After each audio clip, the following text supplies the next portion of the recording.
Good morning बच्चों। So previous lecture में हम लोगों ने डिस्कस कर लिया था ग्रुप 15 की केमिकल प्रॉपर्टीज को। आज हम डाइनाइट्रोजन के बारे में बात करने वाले हैं। मेनली ये जो लेक्चर होगा थ्योरेटिकल लेक्चर होगा, कुछ रिएक्शंस आएंगी जो आपको याद करनी होंगी। ठीक है, तो शुरू करते हैं बिना टाइम खराब किए अबाउट डाइनाइट्रोजन। तो सुनेंगे डाइनाइट्रोजन के बारे में। देखो डाइनाइट्रोजन थोड़ा सा हम जान चुके हैं इसके बारे में कि ऑडियो लेस होता है, कलर लेस होता है। अगर हम प्रॉपर्टीज की बात करें, है ना, जानते हैं आप लोग एटमॉस्फेयर में प्रेजेंट होता है 79%, बट किसी से रिएक्शन करना पसंद नहीं करता तो इनर्ट होता है। इनर्ट क्यों होता है? Due to its high bond dissociation energy या हाई बॉन्ड एनर्जी की वजह से। ठीक है, इनको डिस्कस करेंगे अभी फर्दर प्रॉपर्टीज में। सबसे पहले हम डाइनाइट्रोजन के बारे में डिस्कस करेंगे, इसके प्रिपरेशन मेथड कि इनको बनाया कैसे जाता है। तो हेडिंग लाएंगे आप अपनी कॉपीज में, प्रिपरेशन मेथड। प्रिपरेशन मेथड तो आपको पता है डाइनाइट्रोजन एयर में प्रेजेंट होती है, तो फर्स्टली इसको एयर से गेन किया जाता है। कैसे? हम लोग एयर का सबसे पहले तो कराते हैं लिक्विफिकेशन। क्या कराते हैं? लिक्विफिकेशन, मतलब एयर को लिक्विड में कन्वर्ट किया हमने, और फर्दर हम इसका क्या कराते हैं? Fractional distillation. पहले लिक्विफिकेशन कराते हैं, उसके बाद एयर का ही फ्रैक्शनल डिस्टिलेशन कराने पर आपको क्या मिलेगी? डाइनाइट्रोजन। कैसे मिलेगी सर? देखो एयर में मेनली दो चीजें होती हैं, दो गैसेस होती हैं, है ना। एक तो नाइट्रोजन और दूसरी ऑक्सीजन। मेनली तो दो गैसेस ही होती है। नाइट्रोजन का जो बॉइलिंग पॉइंट होता है वो होता है 77.2 केल्विन। ऑक्सीजन का बॉइलिंग पॉइंट होता है 90 केल्विन। तो हम इसको पहले एयर को लिक्विड में कन्वर्ट करेंगे और फिर जब इनका फ्रैक्शनल डिस्टिलेशन करेंगे तो नाइट्रोजन डिस्टिल आउट हो जाएगी। नाइट्रोजन डिस्टिल आउट फर्स्ट, और उसके बाद आपके पास कंटेनर में केवल क्या रह जाएगी? ऑक्सीजन। मतलब इतने टेम्परेचर जब हम कर देंगे इसका लिक्विफिकेशन करके तो ये वेपर में कन्वर्ट होने लगेगी। अब इसको इकट्ठा कर सकते हैं और आपके पास क्या बच जाएगी? ऑक्सीजन कंटेनर में। तो आपके पास नाइट्रोजन बनाने का ये टेक्निक होता है, बट बहुत बढ़िया टेक्निक नहीं है, और साथ में ये इंडस्ट्रियल मेथड है। आप अपनी लेबोरेटरी में इतना कम टेम्परेचर प्रोवाइड नहीं करा सकते, है ना। -180 डिग्री सेंटीग्रेड के आसपास टेम्परेचर हो गया, 180 डिग्री सेंटीग्रेड के आसपास। ठीक है, तो फर्स्ट मेथड होता है ये। ठीक है, सेकंड सर लैब में कैसे गेन करेंगे?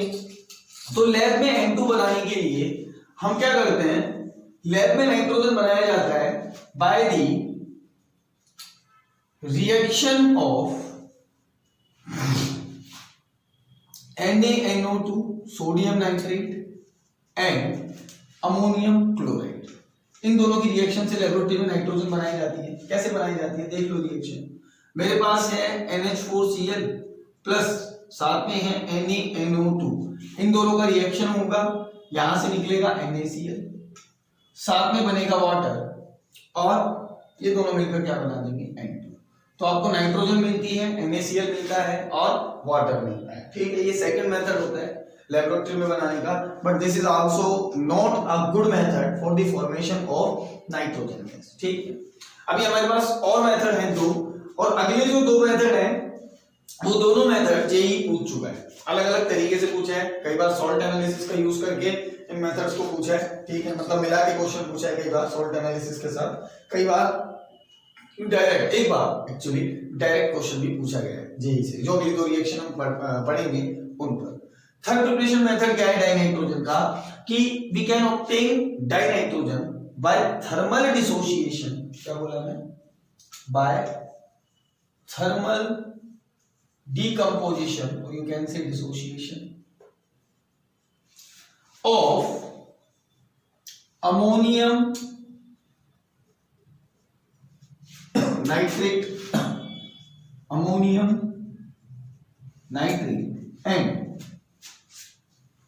and sodium ammonium nitrate and potassium sodium nitrate, I'm sorry, ammonium nitrate and sodium nitrate, ammonium dichromate, I'm really sorry, ammonium dichromate and sodium nitrate। तो इन दोनों की हेल्प से बनाया जाता है सोडियम नाइट्रेट। दो मेथड्स हैं, दो रिएक्शंस हैं, समझो क्या करेंगे। आपने लिया अमोनियम डाइक्रोमेट। अमोनियम डाइक्रोमेट मतलब NH4 Cr Cr2O7, NH4 का होल ट्वाइस Cr2O7, ठीक है। इसका आप कराएंगे थर्मल डिसोसिएशन। तो थर्मल डिसोसिएशन कराने पर आपको नंबर ऑफ प्रोडक्ट्स मिलते हैं। इंपॉर्टेंट थिंग कि यहां से आपको मिलती है नाइट्रोजन, साथ में आपको मिलता है CrO3, साथ में कुछ अमाउंट में मिलता है वाटर। CrO3 ग्रीन कलर का होता है यहाँ पे। इस रिएक्शन का इनडायरेक्टली सॉल्ट एनालिसिस में जेई ने यूज किया है ना। ये ग्रीन कलर का होता है तो इसका कलर यूज किया गया था। क्वेश्चन क्या था वो मैं आपको बताऊंगा, ठीक है, बाद में बताऊंगा क्वेश्चन जब हम करेंगे इसके। अभी तो आप ध्यान रखेंगे इस रिएक्शन को कि थर्मल डिसोसिएशन कराएं अगर अमोनियम डाइक्रोमेट का तो आपको कौन सी गैस मिलेगी, नाइट्रोजन। साथ साथ अगर आप सोडियम नाइट्रेट का थर्मल डिसोसिएशन कराएं तो भी आपको नाइट्रोजन गैस ऑब्टेन होती है।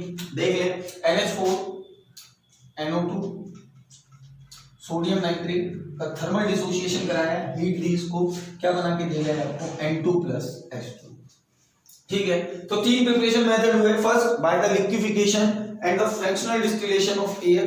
सेकंड मेथड हमने पढ़ा bye the reaction of NaNO2 and NH4Cl। आपसे पूछे लैब में कैसे बनेगा तो इस मेथड से बनाया जाता है, ठीक है। इंडस्ट्रियल स्केल पर इस मेथड को भी यूज किया जाता है। और सबसे ज्यादा जो मेथड यूज में किया जाता है वो हम अब पढ़ने वाले हैं, method number 4 by the sodium and barium azide. देखो, अगर हमें बहुत प्योर, ये जितने भी मेथड हमने पढ़े तो यहां से बहुत प्योर अमाउंट में नाइट्रोजन हमें नहीं मिलती। जैसे फ्रैक्शनल डिस्टिलेशन की बात की तो आपको पता है, हाँ मेनली N2 और O2 होती है एयर में, बट और गैसेस भी होती है। तो हमें अगर बहुत प्योर नाइट्रोजन बनानी है तो उसके लिए हम बेरियम एजाइड या सोडियम एजाइड का यूज करते हैं, ठीक है। क्या कह रहा हूं मैं कि वेरी पुअर, बहुत बहुत प्योर अमाउंट में N2 गैस, मेथड नंबर 4 है, can be form by sodium azide. Azide क्या होते हैं जानते हो ना, जिनमें N3- ग्रुप होता है, N3 ग्रुप होता है। Sodium azide and barium azide, तो इन दोनों से आप बना सकते हो बहुत अच्छे अमाउंट में और बहुत प्योर नाइट्रोजन गैस, ठीक है। आप इनसे बना सकते हैं। क्या किया जाता है इसका भी डिसोसिएशन किया जाता है। मेरे पास है BaN3 का होल ट्वाइस, ठीक है। इसको मैं हीट करूंगा, एजाइड होते हैं जिनमें N3- ग्रुप होता है ना। तो बेरियम 2+ में होता है तो N3 का होल ट्वाइस। क्या बनेगा यहाँ पे मेरे पास गैस मिलेगी मुझे N2, ठीक है। साथ में बाय प्रोडक्ट बनता है, बट वो बाय प्रोडक्ट अपने आप से डिस्टिल आउट हो जाता है ना। बेरियम जो बनेगा साथ में बेरियम भी निकलेगा तो अपने आप से डिस्टिल आउट हो जाता है ना। क्लियर होती है बात मेरी। सेम कहानी किसके साथ होगी, सोडियम एजाइड के साथ, NaN3 के साथ। इसको हीट करेंगे, N2 मिलेगा और Na मिलेगा। अच्छा, इंपॉर्टेंट बात क्या है पता है, इसको जेई ने पूछा था एक बार, ईयर तो मेरे ध्यान नहीं है, पर जेई ने पूछा था, ऐसा पूछा था कि इनमें से कौन से सब्सटेंस से आप प्योर नाइट्रोजन गैस बना सकते हैं, है ना। तो कौन था वो, उसमें ऑप्शन था बेरियम एजाइड, तो आपको यही मान के रखना था, ठीक है। तो ये 4 मेथड्स हैं, ये चारों रिएक्शंस आपको याद होनी चाहिए अच्छे से, कोई सी भी आपके एग्जाम में पूछी जा सकती है, ठीक है। तो एक तो बनाते हैं किससे, एयर से, एक बनाते हैं NH4Cl और NaNO3 से, एक बनाते हैं अमोनियम डाइक्रोमेट या सोडियम सोडियम नाइट्रेट से, और एक बनाते हैं आप लोग एजाइड से, ठीक है। तो ये 4 मेथड है। इसके बाद हम बात कर लेते हैं about the properties of dinitrogen. तो मैंने शुरू में बता दी थी, वैसे तो फिर भी एक बार बता देते हैं। ये टेस्टलेस होती है, ऑडियोलेस होती है, कोई ऑडियो नहीं होता इसका, ठीक है। कलरलेस भी होती है, जानते हो ना सब। साथ में मैं बात करूं तो इनर्ट होती है ना, रूम टेम्परेचर पर, इनर्ट एट रूम टेम्परेचर। और क्या आप में से कोई इसका रीजन बता सकता है, सर बिल्कुल बता सकता है। नाइट्रोजन और नाइट्रोजन के बीच में multiple bond, N triple bond N पाया जाता है, और इस बॉन्ड की बॉन्ड एंथैल्पी बहुत ज्यादा होती है। तो रूम टेम्परेचर पर कैसी होती है, ये इनर्ट होती है, but reactive at high temperature. अगर टेम्परेचर हाई कर दें तो इनके बीच के बॉन्ड टूटने लगते हैं, और फिर उसके बाद ये एक रिएक्टिव गैस की तरह काम करती है, ठीक है। इसकी कुछ रिएक्शन भी है ना, वो हम देखेंगे, जो हमारे सिलेबस में है। बाकी ये चीजें आपको इसके बारे में ध्यान रखनी है और ये चीजें हम पहले बता चुके हैं। इसमें आपसे ये पूछा जा सकता है कि ये इनर्ट क्यों होती है रूम टेम्परेचर पर, इसकी इनर्टनेस का यूज भी है। आपको पता है कई जगह प्रिजर्वेटिव की फॉर्म में, जैसे आपने बचपन में पढ़ी थी ये चीज, चिप्स के पैकेट्स में नाइट्रोजन को भरते थे। क्यों? क्योंकि नाइट्रोजन इनर्ट होती है, नाइट्रोजन रिएक्ट नहीं करती किसी के साथ जल्दी से, है ना, और साथ में रिएक्ट करने से रोकती भी है। अब उस वॉल्यूम में, उस पर्टिकुलर चिप्स के पैकेट के वॉल्यूम में आपने नाइट्रोजन गैस को भर दिया तो डेफिनेटली कोई और गैस तो आ नहीं पाएगी। ठीक है, क्लियर होती है इतनी बात मेरी? ठीक है, तो इसका यूज यहाँ पर, इस प्रॉपर्टी का यूज काफी किया जाता है। इसके अलावा मैं आपको बता दूं लिक्विड नाइट्रोजन, लिक्विड नाइट्रोजन का बहुत यूज है। लिक्विड नाइट्रोजन का यूज हम लोग डेड बॉडीज के प्रिजर्वेशन में करते हैं। डेड बॉडीज को प्रिजर्व करने के लिए भी किसका यूज किया जाता है? लिक्विड नाइट्रोजन का यूज किया जाता है। ठीक है, कई बार ऐसा होता है ना कि कोई बहुत बड़ा आदमी मरता है तो उसकी डेड बॉडी को प्रिजर्व करने की बातें चलती हैं कि इसकी डेड बॉडी को हम रखेंगे, म्यूजियम में रखेंगे या यहाँ रखेंगे या वहाँ रखेंगे, उनके लिए किसका यूज किया जाता है? लिक्विड नाइट्रोजन का यूज किया जाता है। फर्दर हाई टेम्परेचर पर ये कुछ रिएक्शन देता है, लो टेम्परेचर पर तो नहीं। ठीक है, हाई टेम्परेचर पर ये कुछ रिएक्शंस देता है, जिसमें सबसे इंपॉर्टेंट रिएक्शन है, मैं लिख रहा हूं यहां पे, at high temperature N2 reacts with oxygen to form oxide. जरा देखिए N2 और O2 हाई टेम्परेचर पर मिलकर क्या बनाते हैं? नाइट्रिक ऑक्साइड, NO का फॉर्मेशन करते हैं। ठीक है, याद रखना इस रिएक्शन को आपको, कब होगा? हाई टेम्परेचर पर। सेम में बात करूं तो हाई टेम्परेचर पर ही रिएक्शन या हाई टेम्परेचर पर करेगा। ये नाइट्रोजन जो है कंबाइन होता है किसके साथ? मेटल्स के साथ, और किसका फॉर्मेशन करता है? मेटल नाइट्राइड का। ठीक है, जैसे एक एग्जांपल मैं लिखूं, पहले लिखते हैं N2 combines with metals at high temperature